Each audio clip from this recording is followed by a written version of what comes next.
après une énorme tempête tropicale. Que notre Regardez équipe ça, avait en filmé plein milieu, au mois de du novembre parking. dans- Là, il y a une madame. Là, il y a une madame en fait dans la voiture. En tout cas, bonjour à tous et à toutes. J'espère que vous allez bien et bienvenue à tous sur ce live. Après une énorme tempête tropicale qui a duré 2 jours, dans laquelle il y avait du vent, de la pluie, des voitures qui volent dans le ciel. Et aujourd'hui, un ciel bleu, un gros soleil et une chaleur tonitruante. Je veux dire, en fait, c'est comme si rien ne s'était passé. Comme si ce n'était qu'un coup de vent. Mon toit s'est pas envolé. Bah si mon toit s'envole, mon voisin du dessus aussi en fait. Hein. Donc on va dire voilà quoi. Alors je rigole comme ça, mais les gens, il y a eu des méga tempêtes. Quelques heures seulement après le passage du cyclone Bellal, tant redouté On par gère. les habitants. Partout, dans des rues encore désertes, ces agents municipaux débarrassent les routes jonchées d'arbres déracinés. L'œil du cyclone a principalement touché les côtes réunionnaises. Et c'est au cours de la nuit dernière Bon qu'il les s'est cloches. renforcé. Par endroits, les éléments se déchaînent. Des rafales de vent jusqu'à 217 km/h ont été enregistrées. Des pluies diluviennes qui rentrent jusque dans cette maison. Donc là on est au premier étage et l'eau en fait elle s'infiltre. Il y a eu un mort, par ici, peut-être des blessés, voilà. je sais pas, mais. Et elle arrive en bas Et comme et dit on Caro peut dans pas le faire chat, grand-chose à part c'était un essuyer, SDF qui avait refusé régulièrement. de se mettre à l'abri, effectivement. Dès 6 h du matin, heure locale, l'alerte violette est entrée en vigueur. Un niveau de vigilance, le plus haut possible, qui implique un confinement strict de l'ensemble de la population. Après 3 heures de sommeil la nuit dernière, il observe derrière sa fenêtre la mer se déchaîner. Ça s'est transformé en véritable rivière. T'as toujours pas d'eau, énorme Drazen qui, balançait des troncs. Moi, l'eau est d'arbres revenue, et moi, toutes sortes depuis, de végétation. Après, on ne Attendez, reconnaît on va- plus le paysage du tout. On a vu ces sortes de cases ou de constructions qui sont faites de tôles, de morceaux de bois, etc. Commençaient à glisser. Certaines se sont écroulées, d'autres ont glissé sur le bord de la ravine. La Nos voitures, direction de l'hôtel nos voitures étaient dans la demande aux pente, résidents de rester donc du coup, ils calfeutrés étaient dans pas, leur chambre. ils étaient pas par terre, donc ça va. Là, c'est à l'île Maurice, ça. Si les Réunionnais s'étaient préparés au cyclone, les autorités mauriciennes ont-elles mal anticipé l'ampleur de Bellal? Là, il y a une madame. Là, il y a une madame en fait dans la voiture. Regardez ça. À Ça, c'est après Port-Louis, quand l'eau est les partie. klaxons résonnent. L'eau s'est retirée, C'est mais des affolant. dizaines de véhicules s'amoncellent, laissant C'est les super habitants affolant. sous le choc, Ça fait limite alors que penser à le un pire est tsunami encore en à vrai. venir. Et eux, ils ont pas eu le cyclone, Le hein. cyclone Bellal doit atteindre Le le cyclone, point le plus l'œil est passé proche sur des nous. côtes Eux, de ils ont eu l'île le Maurice, gros mardi nuage matin. autour. Hein. Ils ont pas eu les vents. En fait, le vent aurait été peut-être mieux pour eux au final parce que j'ai l'impression qu'ils ont eu plus de problèmes. J'ai l'impression qu'ils ont eu plus de problèmes que nous en vrai avec cette connerie là, avec ce cyclone. Bref, donc ça c'était le cyclone Bellal, les amis. Donc comme ça, vous avez vu quelques petites images de ce qu'on a subi hier et avant-hier sur l'île de la Réunion et bah, du coup sur l'île Maurice. C'était vraiment une énorme tempête, grosse tempête, la plus grosse tempête qu'on a eue depuis 2002 normalement. Donc presque 20 ans sans avoir une tempête aussi grosse sur notre île, parce qu'en général, même si elles sont énormes, elles passent au loin, tu vois, elles passent pas sur l'île. Cette tempête-là, elle est passée direct sur nous.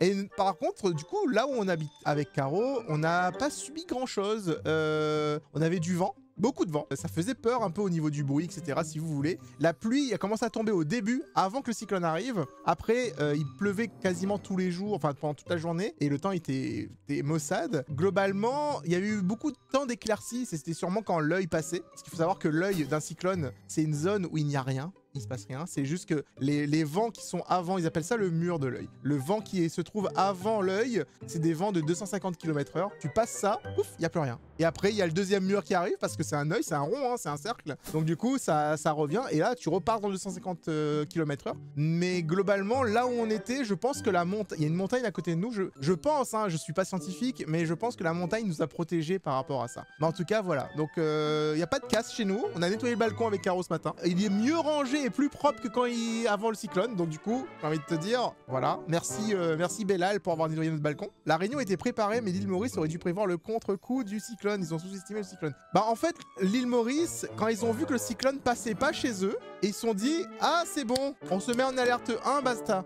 Et le mec, il a démissionné, hein, le gars de la météo là. Il a démissionné parce que il a pas réussi à prévenir à temps les habitants du pays. Parce que, en gros, ce qui s'est passé, c'est que habituellement, l'île l'île Maurice prend tous les cyclones et ils sont toujours au taquet par rapport à ça. Mais là, comme ils ont dit, ouais, c'est bon, le cyclone il passe au loin, c'est bon, on aura juste les nuages. Sauf qu'en fait, les nuages, c'était des nuages de pluie. Hein. C'était des grosses pluies diluviennes. Et qu'est-ce qui s'est passé? Ben, il y a eu genre, je sais pas combien de mètres cubes d'eau en quelques minutes qui sont tombés. Et donc, du coup, les rues sont devenues des rivières. Bref, hein. Toujours pas de courant, j'ai une grosse batterie, heureusement. Ah, tant mieux alors. Tant mieux, une batterie pour tes téléphones et compagnie. C'était ça où on le renvoyait. Bah de toute façon ouais, là à ce moment-là, avec une erreur aussi grosse, tu passes, tu t'es forcément renvoyé, c'est clair. Je suis content qu'on ne vous ait pas arrivé grand-chose en regardant les infos, ça rassure pas. Ah c'est clair. Hein. J'ai vu quelqu'un qui avait dit, c'est Kai, je crois, qui avait dit ça donne pas envie d'habiter à La Réunion. Je t'avouerai que les cyclones, frère, c'est rare tous les ans, si tu veux. Je t'ai dit, ça fait 20 ans qu'on n'en a pas eu. Ça fait 20 ans qu'on n'a pas eu une tempête comme ça sur la tête. Pendant 20 ans, en gros, il y a des gens, ils sont nés, ils ont vécu 20 ans, ils ont fait la petite maternelle, le collège, le lycée, ils ont fait 2 ans de fac, et c'était la première fois qu'ils voyaient un cyclone de leur vie.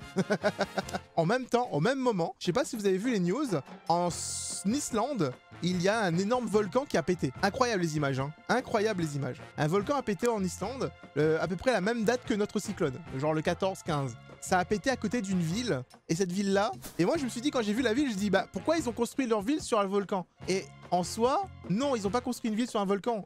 Ils habitent là depuis une trentaine d'années, 50 ans, plus de 100 ans, en fait. Il y a un mec qui a dit, il a 50 ans, il est né dans ce village, et il habite dans cette maison-là, et il habite dans la maison dans laquelle il est né. Il a toujours vécu ici, il n'y a pas eu de problème, tu vois. Sauf qu'aujourd'hui, il y a un volcan qui a pété à 200 mètres de sa maison. Et évacuation de la ville, et la ville sera à tout jamais abandonnée, et abandonnée telle qu'elle, parce qu'ils peuvent même pas venir. Peut-être plus tard, ils vont peut-être pouvoir récupérer leurs trucs, mais en tout cas, à l'heure actuelle, il y a genre toute une ville en Islande qui ne peut plus habiter chez eux. Après, je dis ça, on habite sur une île volcanique. Donc, je disais à Caro, je dis, hey, tu sais quoi, en vrai, nous, on sait que normalement, le volcan, il pète dans l'enclos. Ça se trouve, il peut péter en dehors, on sait pas. Hein. On sait pas comment ça se passe là-dessous. Mais globalement, normalement, le cyclone est censé péter toujours au même endroit, puisque nous, c'est pas un volcan normal. Nous, c'est un volcan, c'est un point chaud. Et la différence, en fait, d'un point chaud et d'un autre volcan, c'est que les volcans que vous connaissez tous, ce sont, en fait, des volcans, c'est des, on va dire, des réserves de magma qui sont là depuis des années et des années, et qui font de la pression, et de la pression qui s'accumule, etc. Et pouf! En général, les volcans se trouvent sur des failles tectoniques. Donc en gros, vous savez, quand vous avez un morceau de terre qui fait ça, et un morceau de terre qui fait ça, il y a un morceau de terre qui passe en dessous de l'autre, comme ça, là. Et voilà, vous voyez l'endroit où il y a mes articulations, là. Ça, c'est un volcan qui pousse, et t'as la lave. En fait, c'est un petit peu le sang de la terre, si tu veux, tu vois. C'est volcan. Nous, la différence, c'est que là où on se trouve sur l'île de La Réunion, on n'a pas de faille. On est en plein milieu d'une plaque tectonique. La différence, c'est que c'est un point chaud, c'est un trou direct vers le manteau. Donc, vous savez, en fait, sous la terre, vous avez la croûte, après, vous avez le manteau. Et le manteau, en fait, c'est de la lave en fusion et du magma, je crois qu'ils appellent ça. En fait, c'est un portail vers le monde des kaijus, si tu veux. Et du coup, ça passe, il y a un flux de magma constant, en fait, qui sort. Et du coup, volcan rouge, c'est un volcan fluide et donc qui explose pas, en fait. C'est un volcan qui... c'est un peu comme Hawaï. Je crois que Hawaï, c'est un point chaud aussi. Je diverge. Le magma en fusion éclaire la nuit, comme en décembre dernier. Et pour la 5e fois en 2 ans, l'Islande s'embrase. Sur ces autres images, on voit des ouvriers courir pour aller récupérer des camions et des bulldozers. Là, on n'est pas du tout en capacité de savoir quand est-ce que ça va s'arrêter ou si ça va épargner la ville. Que notre équipe avait filmé en plein milieu de novembre du parking. Et autour de la ville. C'est comme dans les films, les gars. C'est une faille. C'est ça le problème, en fait, de ce qui est arrivé. C'est qu'il y a un volcan sur l'Islande. C'est pas le volcan qui a pété. Il y a eu des tremblements de terre, il y a eu des fissures, et la lave s'est engouffrée. C'est pas un volcan. Ça va créer peut-être un volcan plus tard. Ça va créer un cratère, je veux dire. Si ça continue comme ça, un cratère va finir par se constituer, tu vois. Mais là, pour l'instant, c'est pas un volcan, à proprement parler. C'est juste une faille, un trou dans la terre qui mène directement au manteau. Donc, du coup, l'afflux de lave, vous savez c'est quoi le problème? C'est qu'il est illimité. Donc c'est pas dit en fait que ça va s'arrêter. Ça peut continuer comme ça pendant des mois. Mais de toute façon, à chaque époque, son drame. Hein. Chaque année, il y a un truc et c'est pas forcément pour ça que c'est la pire. Et nous, on a la belle vie en France. Et Gay Cubi qui répond non, pas avec les impôts.